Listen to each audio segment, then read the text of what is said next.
Perfect.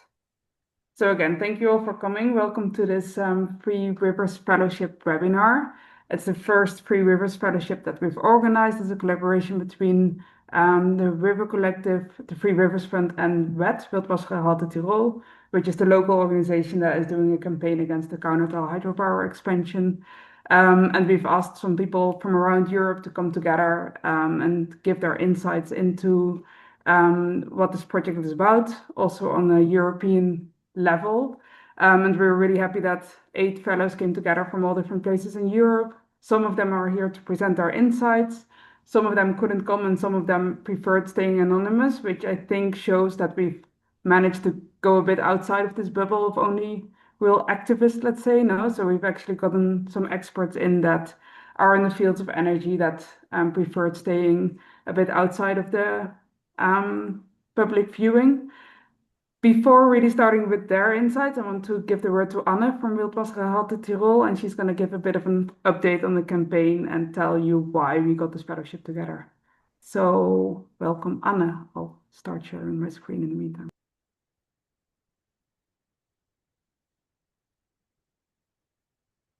All right, we got the screen. Okay, hi, I'm Anne from WET, Wildwassergehalte Tyrol, and WET is a small grassroots organization that has been campaigning. I need to close my windows, I'm so sorry, it's very loud outside.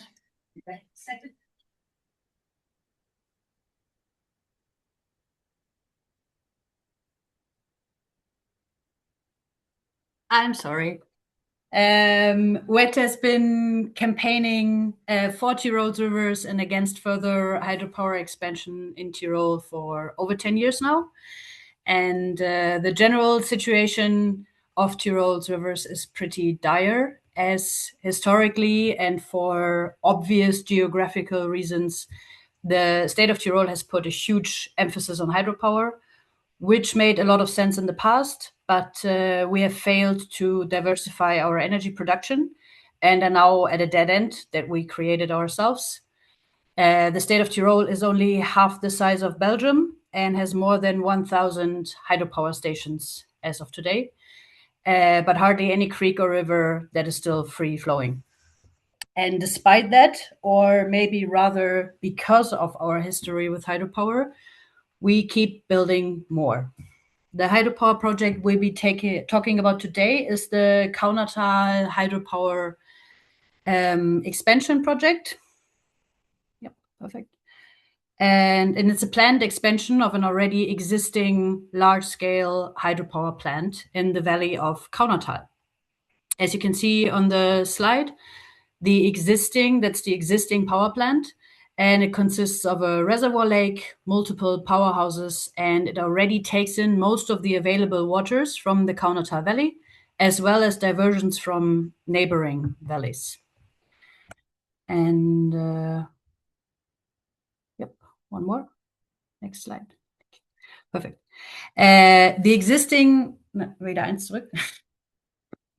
structure is supposed to be expanded to become a pumped storage hydropower. And to achieve this, a second reservoir lake is needed and is planned in the neighboring valley to the west, the Platzertal, which you can see there in red.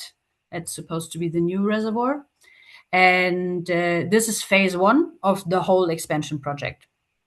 Since most of the available water in this area is already diverted into the existing reservoir lake and into the existing power plant structure, more water is needed to fill the second reservoir and is supposed to be taken in from the Ötztaler Valley, which is to the east. This is phase 2. Next slide. There you can see the diversions that are supposed to come in from the east. This is 2 phases. So overall, the planned expansion stretches over 4 valleys, affects 5 different rivers, and causes a massive interference into the water balance of the Ötztaler Alps as a whole. Some of the main concerns are up to 80% of the water from Ötztaler will be diverted out of the valley and not be brought back to that valley. A total of 90 kilometers of rivers will be degraded and only have residual water flow. And the construction of a dam in Ötztaler, 120-meter high, 660 meters wide, for the new reservoir lake that will flood very valuable high alpine moorlands. And to connect all this, 47 kilometers of tunnels are needed, are going to be constructed under tunneling protected areas. And to achieve of this, like all of this together, is going to be the biggest construction site in the Alps in the last decades. And that's just a very quick overview. Then recent developments. After 12 years by now, more than 12 years, and multiple failed attempts to get this project ready for the environmental impact assessment, the project developer decided to divide and conquer and divided up the project into the two parts. Quite possibly, we can only assume, to get at least the first part of the project into the environmental impact assessment already now, and therefore obtain construction permits faster. But don't be fooled, this is still one huge project that is supposed to be realized in its entirety. The environmental impact assessment for part one started last summer and is currently ongoing as experts assess the project. After they are finished, they will give a report and there will be a hearing. This could happen anytime this year, possibly. We, as well as other NGOs and some local initiatives, will be part of that hearing, which is great. But sadly, we cannot just trust the judicial process in this case, as statistically in Austria, over 90% of projects or over 98% of environmental impact assessments result in a positive decision for the respective project. So as soon as something goes into the EIA, chances are very slim to stop it in this way. So why are we here and what has the EU to do with all of this? This project somehow ended up on the EU list of projects of common interests, the PCI list, even though it does not comply with the EU Water Framework Directive and hardly complies with Austrian environmental law. It can only be approved due to overriding public interest. Our Tyrolean state government has already decided for us that the project is exactly that, of overriding public interest. And their main argument is the PCI status of the project. It is continuously framed as if the EU was begging Austria to build this power plant, which is not true. And that's why we're here today, and that's why the fellowship was created, and we invited the fellows and experts from other EU countries to join us to debunk the PCI list and the PCI status in itself, and to hopefully reframe what actually is in the public interest.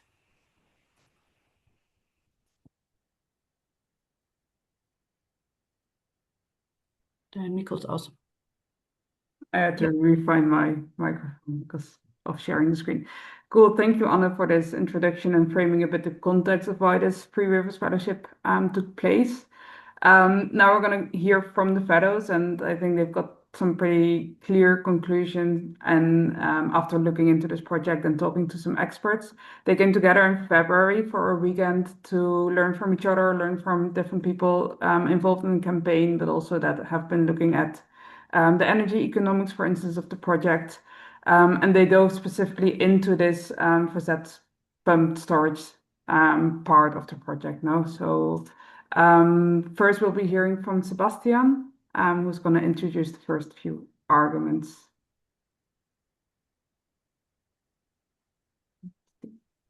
Yeah, exactly like this.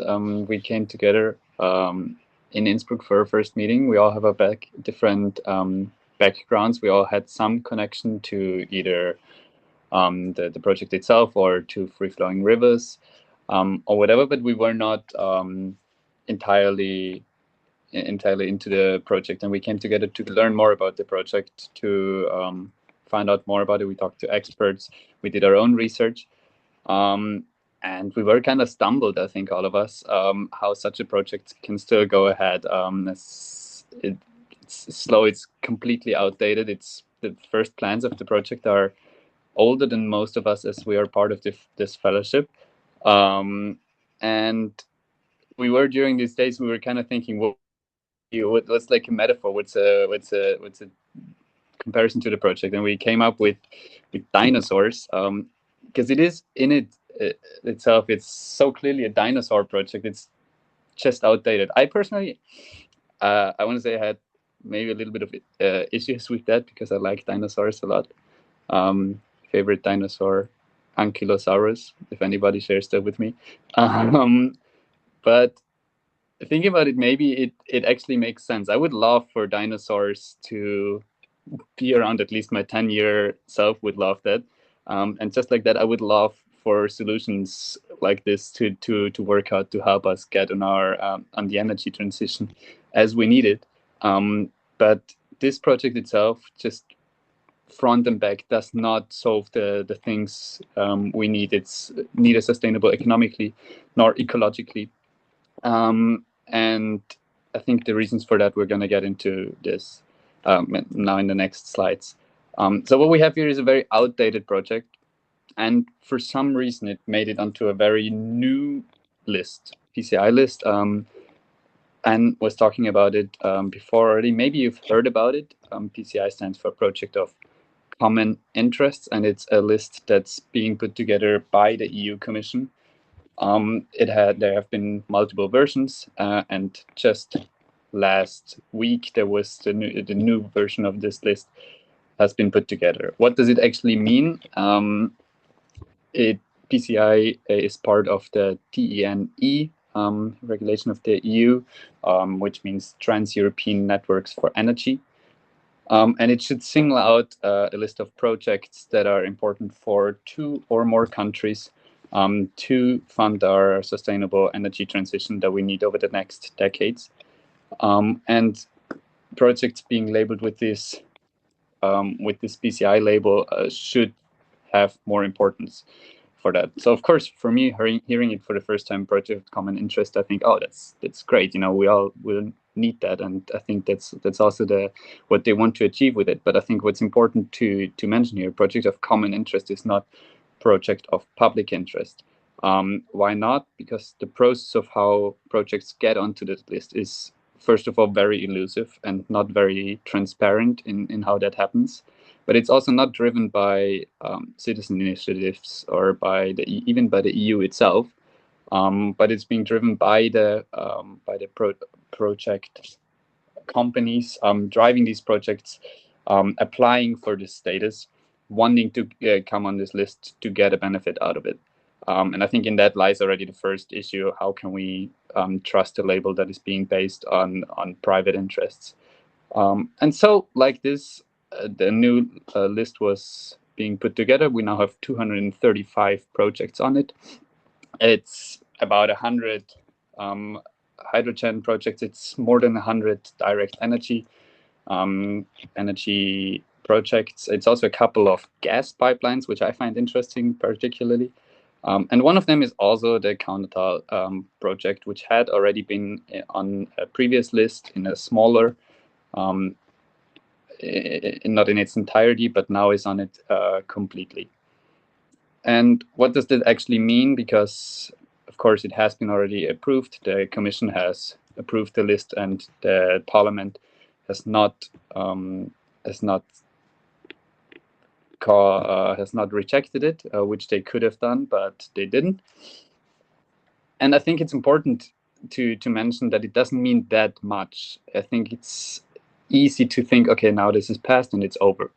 And it couldn't be further from the truth. And I think that's also what we want to call out here. So the PCI label doesn't mean this project will be implemented. The PCI label doesn't mean that there's any legal precedent to get through with this project more than already. The only thing that it causes is that it urges the member states to prioritize this project, but it still has to comply with all the EU laws, with all the national laws, It still has to go through environmental impact assessment.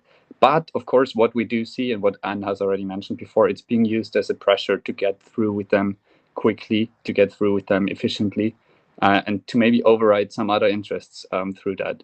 But it's important to know to mention there's no legal background to do so actually. Another point which is connected to being on the PCI list is that you can get additional funding, which is in itself quite interesting. We're going to get to that more later on, but the project as it is right now proposed is one of the most expensive pumped storage projects in Austria.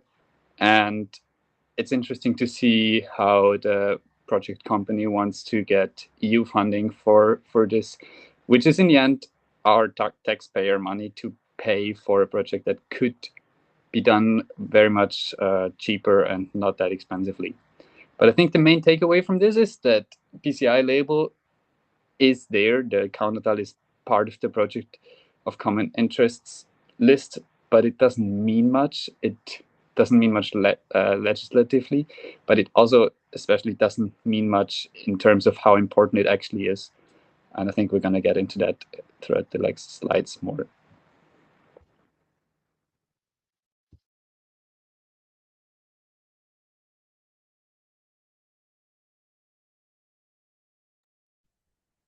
Yeah, so I think next we have Bianca who will.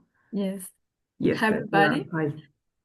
Yes, I will talk a bit about the environmental impact that this project would cause to the Ötztaler Valley, which is a valley of about 18 square kilometers. I wanted to point it out.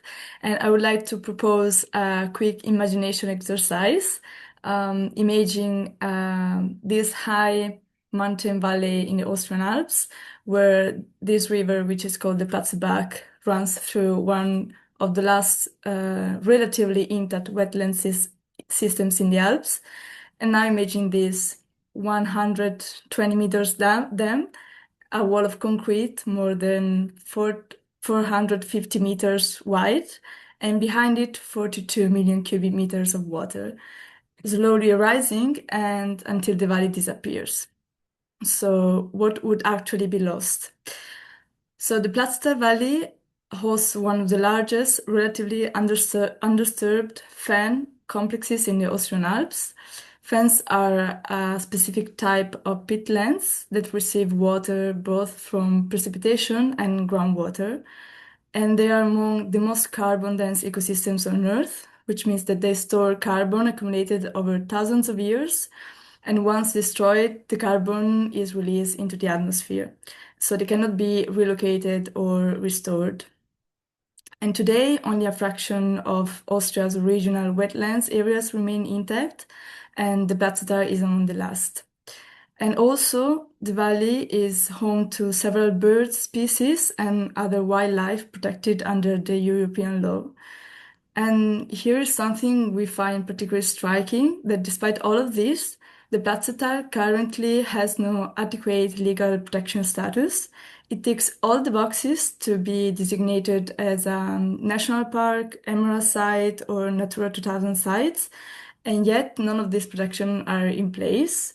But this does not mean that it has no legal status or legal tools, because several European directives apply directly to the site, and most of them share one key principle, which is that they cannot be set aside if a project demonstrates overriding public interest, as Anne was saying before. For example, the Water Framework Directive, which prohibits any deterioration unless overriding public interest is proven. So the Ötztaler currently is in excellent, good, high ecological condition, but building a reservoir on it would be a direct deterioration.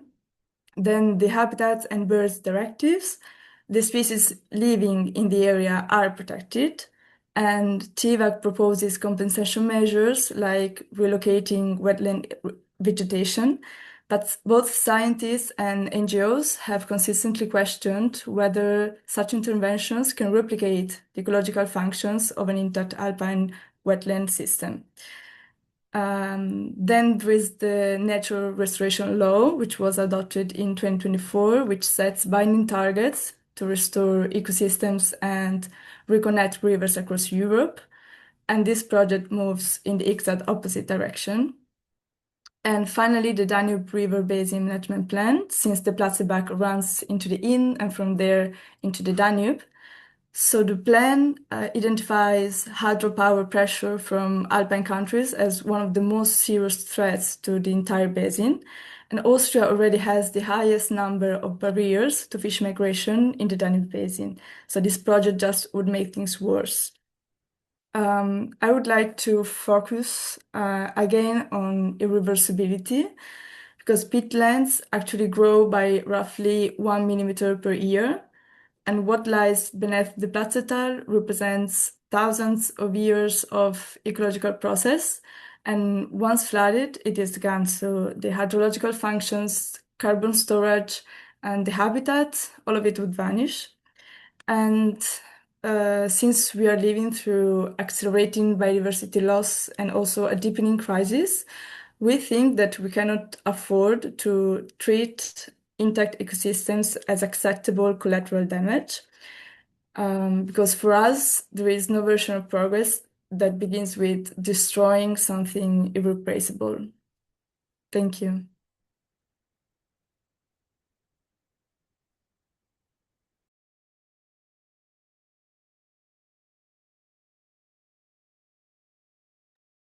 Cool. Now giving the word to Amélie.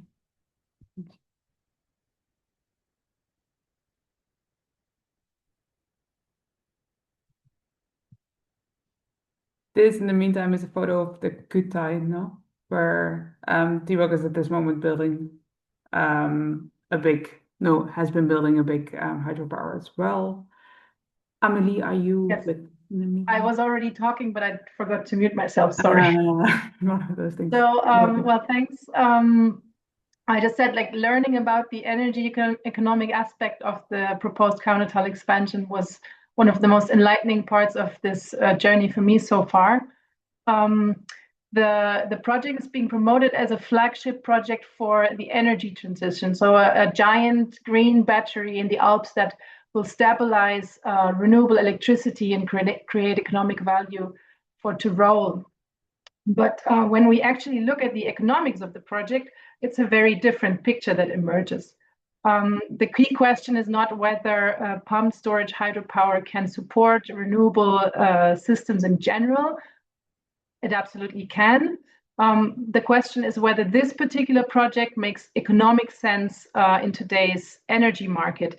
And we're lucky that this question has been studied in much depth by an energy economist named Jürgen Neubart. And his answer to the question is making us increasingly doubt the economic sense of the project. So what's the core economic problem? Across Austria's existing fleet of pumped storage plants, the average investment cost is approximately 1.8 million per megawatt installed capacity. For the proposed Kaunertal expansion, the figure is roughly 4 million per megawatt. So it's more than double of the national average. And at around 1.6 billion, it would become the most expensive pumped storage project in Austrian history. Now, higher costs can sometimes be justified if a project also generates significantly higher revenues, but that's precisely the problem here. So the revenues are not expected to increase in the same way. How do pumped storage plants actually make money? Most of you probably know this. They earn money through price differences on the electricity markets. So in other words, by buying electricity when the prices are low, for example, at midday, pumping water uphill, and then generating electricity again when prices are high, for example, in the evening. And what matters most economically is the price spread between those low price and high price hours. And that spread is determined by the European electricity market, not by how expensive a project was to build. Therefore, a plant costing 4 million euros per megawatt competes on exactly the same market as plants costing just 1.8 million euros, sorry, per megawatt. So in short, the costs are doubled, but the revenues are not necessarily doubled. And then there's also a design problem. So the cost problem that I just talked about is not accidental. It's built into the design of the project itself. Modern pump storage plants are usually designed for daily flexibility. So most can operate at full power for approximately 10 to 20 hours, matching the daily fluctuations created by wind and solar power. But the Platzetal reservoir would allow the generation for over 150 hours at full output. So that means basically that the reservoir is far larger than what the current electricity markets typically reward. So every additional cubic meter of storage adds construction and financing costs, but relatively little additional revenue. And therefore, the project is not simply large, it's economically mismatched to the market it's supposed to serve. And then on top of that, the Austrian market is already saturated. So Austria is heavily invested in pumped storage hydropower. It's operating about 4,100 megawatts of pumped storage capacity, and then has another 4,000 megawatt planned or under construction. So despite accounting for only about 2% of European electricity demand, Austria already holds nearly 8% of pumped storage capacity. In other words, Austria is not facing a shortage of pumping capacity, and therefore adding the most expensive project in the country to an already crowded market creates a very questionable business case. So what is then the contradiction at the heart of this project? TWAC argues that the large reservoir is needed for seasonal storage, storing water in the summer for use in the winter. But pumped storage plants only make enough money if they cycle frequently, so essentially on a daily basis. And if the reservoir were truly operated as a seasonal storage, then the turbines would sit still much of the year, which would then undermine the revenues needed to repay the investment. And if the plant instead cycles daily, then this seasonal storage justification largely disappears. So that's why we say the project is caught in a contradiction. Economically, it needs to function as a daily market asset, but politically, it's being sold as a seasonal storage infrastructure. And it cannot fully be both at the same time.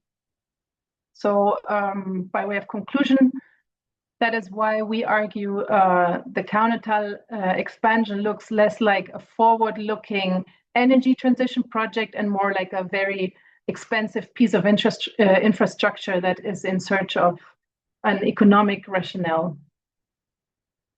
Thanks.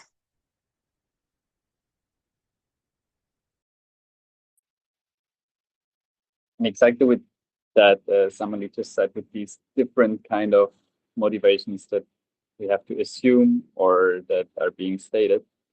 For one hand, it shows how there's little idea of what it actually has to serve, but on the other hand, it also shows how it's not fitting any of them, and how actually for all of these different motivations that we can either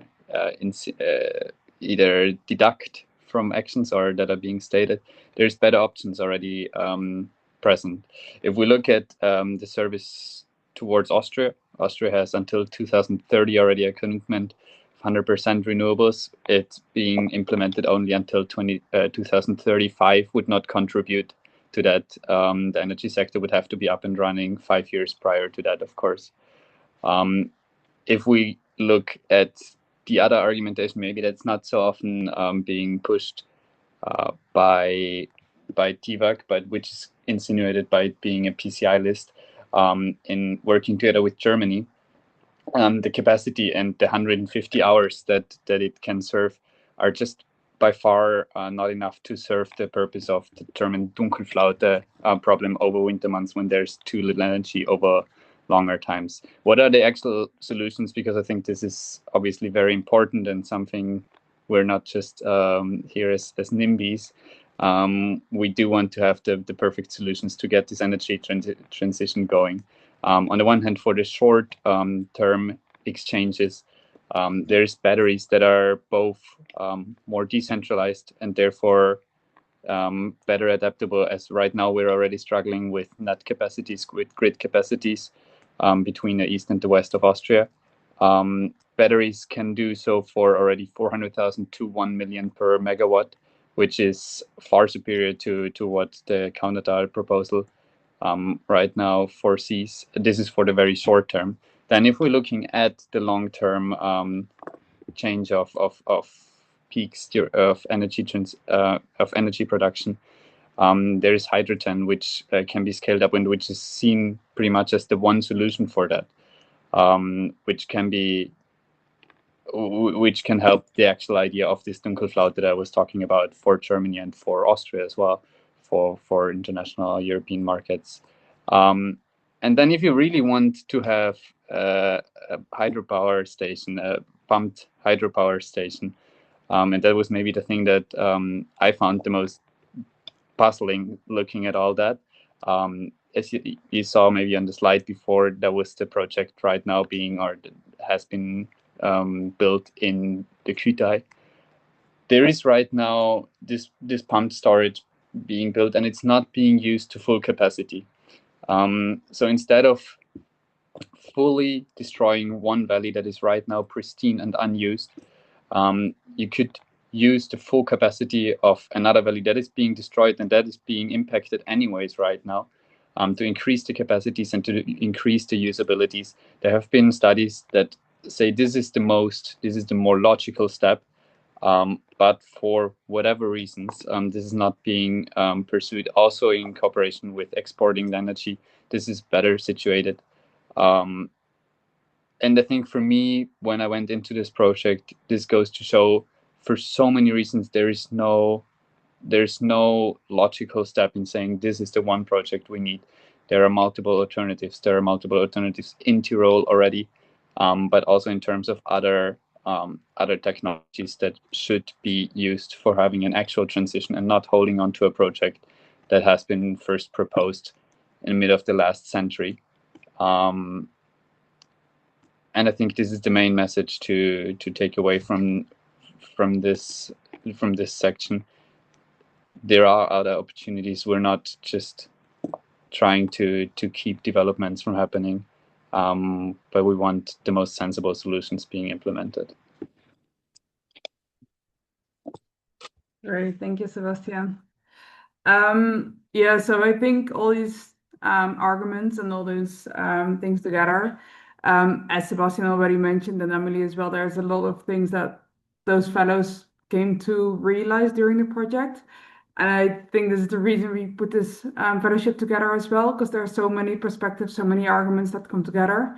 So the next step that we'll be doing is releasing a story map. So kind of all those arguments together that we've now been presenting, we're putting that together in one big story that we will be sharing. It will be supported by some illustrations as well. So hopefully that can reach a bigger audience, which is a big question to all of you as well. If you have anyone that can maybe help us share the story, please come in, and maybe towards press or towards newspapers or something.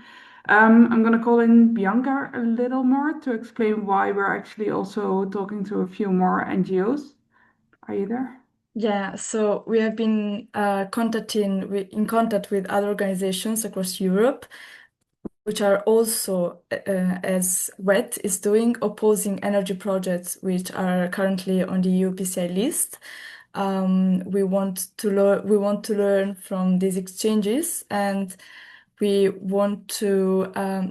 Well, it is clear now that we are not alone. That there are other groups which are facing very similar challenges and a shared narrative being used against them.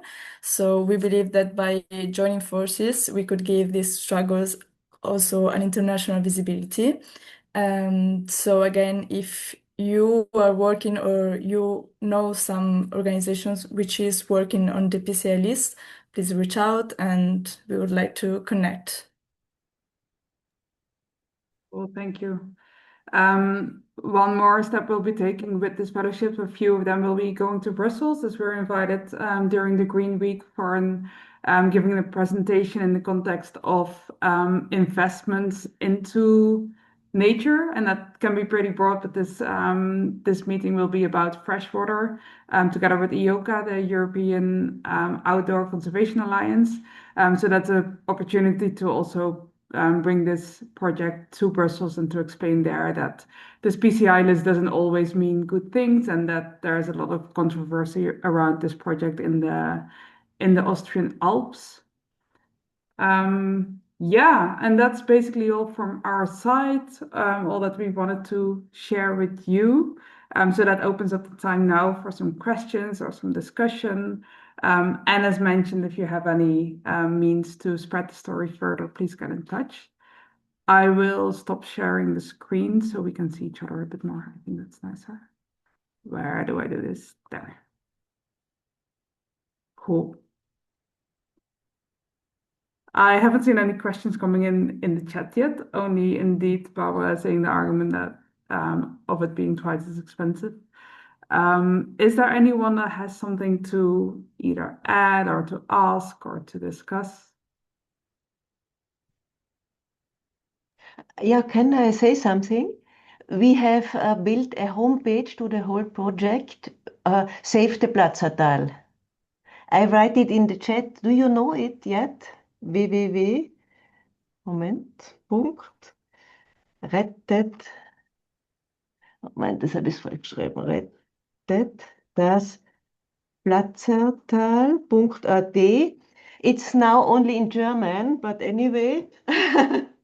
Anyway, and we do always some protest actions here in Innsbruck. But we have also connection with groups in the Inntal, yeah. Yeah. On the other side. Thank you. Well, so that's good to mention. This whole webinar has been in English, no? Because we also wanted to reach out to a broader audience. And I think there's even more work going on with other organizations as well. Both people, also in the Kaunertal and also in the Ötztaler Valley. And the regional work being done is even broader, has some more topics as well. So definitely welcome to follow all of that also. But this was a means to kind of reach out on this European level and bring together the arguments that really make sense towards Brussels, towards this involvement of this PCI list, the arguments that are being put up there now.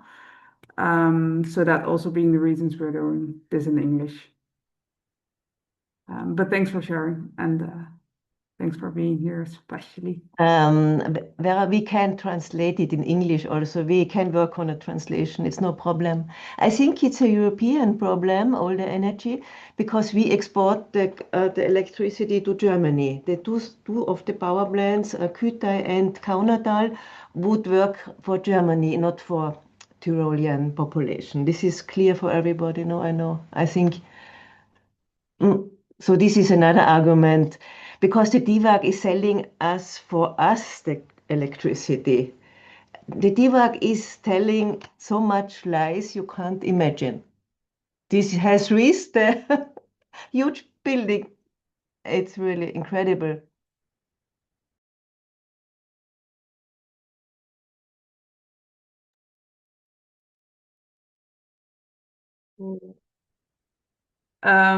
Yeah, maybe again to iterate. I would have a question Some of if the arguments. nobody else. Tanya, go ahead. Hi. Oh, sorry. No, go. Yeah. Thank you for everyone's presentation. I had two questions actually regarding what Bianca talked about. Because I'm wondering if, maybe not, it's not a short-term solution, but something that would help. Is there a way to make the Placetal, bring it to a protection status? Like, have you considered that as one of the steps to, increase the protection over this area? Because if it has so many, if it already has so many requisites for being a protected area, because it is such a specific, biodiverse ecosystem, I feel like this should, I don't know, could be one of the steps towards protecting this. But then I also had the question whether there is already like a species list or something like this, because I feel like ICN has so many, has this red list, for example, the species that are under protection or danger of extinction. And I feel like if there is a list, if there is a species from the placetal that maybe isn't one of these lists, would also help, in the campaign of say like, there's this species here that should be protected, and it's protected at the European level or even internationally speaking. So I don't know if there are, I guess, if there is like some species list or something from there. Anna, you want to answer at least the first question? Maybe also second. About the protection status is, as far as I know, interrupt me if that's wrong, that's not really possible because we are already in the planning stage.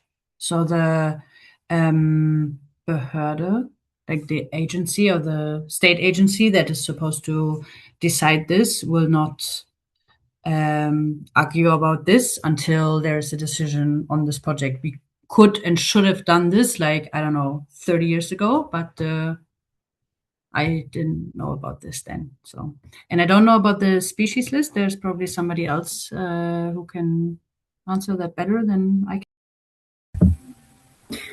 There has been a little bit of research and a little bit of field investigations. So some of the species are known, especially like the Tyrolean ombudsman.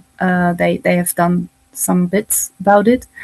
But there's no complete list yet. Like there hasn't been systematic research yet. Only like, just visits by experts. Yeah, but it's definitely something that would help. I think it's a time issue actually of the people we have available here. So maybe we should send some experts in from the outside, from somewhere. If you know somebody, we should send them. Cool. But there's for sure some species. So I think in the Stellungnahme, like how do you say this in English? WWF has done quite an extensive one where there's, for instance, some bird species that are protected that have been signalized, no? But then to really put it up as an argument, so there's definitely some species around there, but a full list has never been done. Not enough time to study. Cool. Thanks for those questions. Anyone else, anything to add, to ask? This is the moment. We should find one plant or one small animal who is endemic, who would be endemic for this area. Then it would not be allowed to construct it. But I don't know. I'm not a biologist. We should find one small plant or one small animal. Like in Ötztaler, they found a plant on the river and they could not erect all the hydro plants they want. Because the DWAG is destroying one valley after the other without pardon. Yeah. So is this. So for sure. Sorry. Yeah, somebody knows somebody who is good in botanical or in animal research. Thank you. So in a way, I think the list of species that are around that we already know is already pretty impressive and altogether puts in quite a lot of arguments. And I think with all the other arguments together, there's enough reason to really discuss this project, which we are doing right now, no? And there's always, even from TWAC, ways to find a way to go around, even if there's an endemic species. So it's a bullet shot now, and we have to put all the arguments together. But for sure, if somebody suddenly finds something very, very endemic, very special, that will add another good argument to the list of endless arguments against this project. Cool. Anna. Yeah, just for like general understanding, I'm not sure if like one little animal could stop this whole thing. That is still possible, but I think the main problem with all of this is the way that Austrian law works in this case is even if they basically breach Austrian environmental law with their plans, they can still do it if it's in overriding public interest. This is why this is so important. And then they will get, they will have to do compensatory measures. So they will be obliged to renaturalize another stretch of river in a totally different place that has nothing to do with the area of the project itself. So yeah, it's frustrating. So as bad as the project is, I have the feeling there's so many arguments and there's so many species and there's lists and lists of things that are not okay with this. But in Austria or in many other countries, you get away with this under the cover of overriding public interest.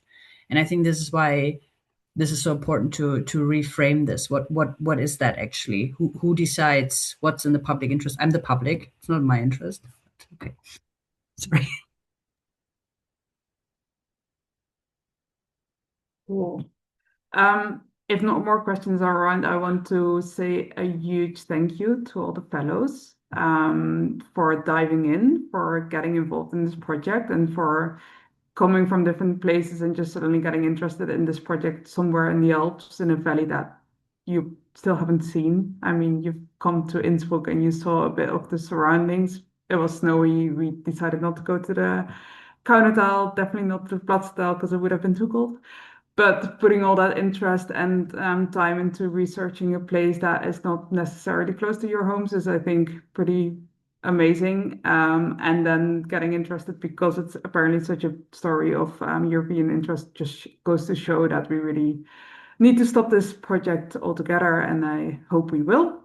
So thanks a lot for putting all the energy in there. Thanks for everyone else who came to listen to those insights and definitely wanting to see how we can bring this further, how we can make sure that even more people know about this, because I think, yeah, there's just so many things together that make that this is a ridiculous project and we should stop it. That I think it's kind of hard to really come with all those arguments because it's almost too ridiculous to believe now. So putting that together, and we're releasing the story map soon. You'll all get an email of that, so share that around to anyone who wants. 11th of June protest.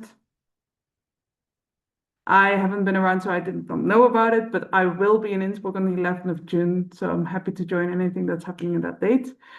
And indeed, like there's different organizations working against this project, so we can all put our forces together, which is happening a lot already. I'm happy that some of you are joining here.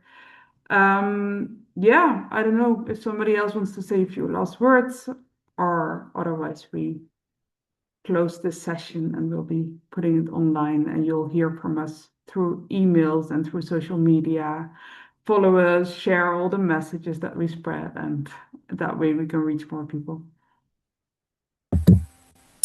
I will definitely have another go on a different channel for thanking all the fellows, like how awesome you are. But just to make sure it's being recorded forever, like I've been so impressed with all the time and work you've put in. It's really amazing. Thank you. Yes. And I've learned a lot through all of you and through this investigation together. For me, the story has become a lot more clear as well. And I love the wording of it all. Like, I think the language we've been using is pretty amazing. So yeah, excited to share the story map soon. Thanks for coming to Innsbruck, and happy to know all of you now, and I hope we meet again. And see you around. Thanks for everyone who joined. Have a nice evening. We made it 5 minutes early. How good is that? Goodbye. Goodbye. Thank you. Bye. Goodbye. Thank you. Thank you. Yeah.